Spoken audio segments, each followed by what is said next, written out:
Welcome to the Solid Signal podcast for May 7th, 2013. This week we're going to be getting a little more technical and talking about splitters. Wait, don't press stop yet. I'll try to make it as entertaining as I possibly can.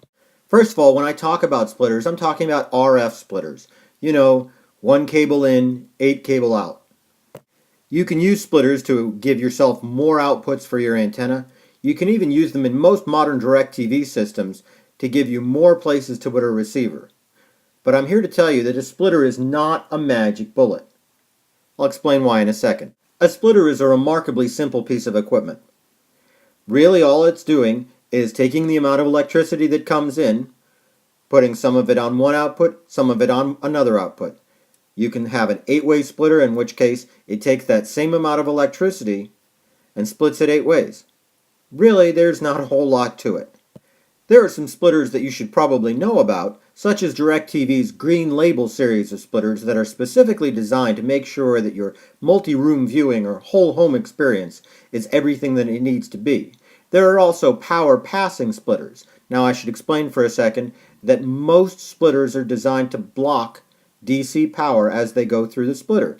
That's for safety reasons.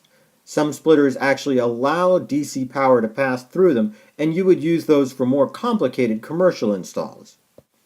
As I said, a splitter is not a magic bullet. One thing that doesn't happen, and I say doesn't happen, when you have a splitter, is that you get a certain signal in and you get 8 signals that are the same strength out. It doesn't work that way. Actually, it works the way that you'd think about it working if you spend a little time thinking about it. If you have an 8-way splitter, each output, gets only 1/8 of the power of the input.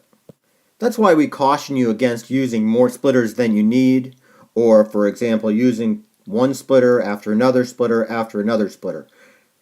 You know, TV and satellite signals can actually work at very, very low power levels, but there is a limit. If you oversplit your signal, you may find in the case of an antenna that you just don't get a channel that you think you should get. In the case of satellite, you could lose your whole home signal, which is going to most likely happen first, and then you're going to start seeing some signal drops, bad picture quality, or just losing channels all over your satellite signal.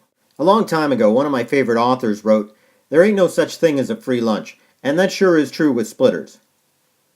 Cut the power going through that wire by 2, 4, or 8, and you're just not going to get the same result. So what can you do? In the case of antennas, and sometimes in the case of satellite, you can use an amplifier to restore some of that signal strength that you lost when you were splitting. However, you can't amplify forever either. There ain't no such thing as a free lunch. When you amplify the signal, you're also amplifying the noise around that signal. At some point it gets to where the signal itself is indistinguishable from the noise, and at that point, the amplifier just doesn't work. Another thing I wanted to mention is, don't get a really, really cheap splitter.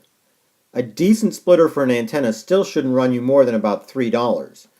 I mean, don't go down to the 99-cent store and pick up one that looks like it's cool, except for maybe it's been spray painted to look like it's gold or something like that. Those really aren't worth it. And do make sure that if you're getting one for a satellite system, that it's rated to work with that satellite system. And so there you go. That wraps another Solid Signal podcast. If you'd like, go to blog.solidsignal.com and click on that orange Suggest a Topic button if you've got an idea for a future one. Until then, have a great week.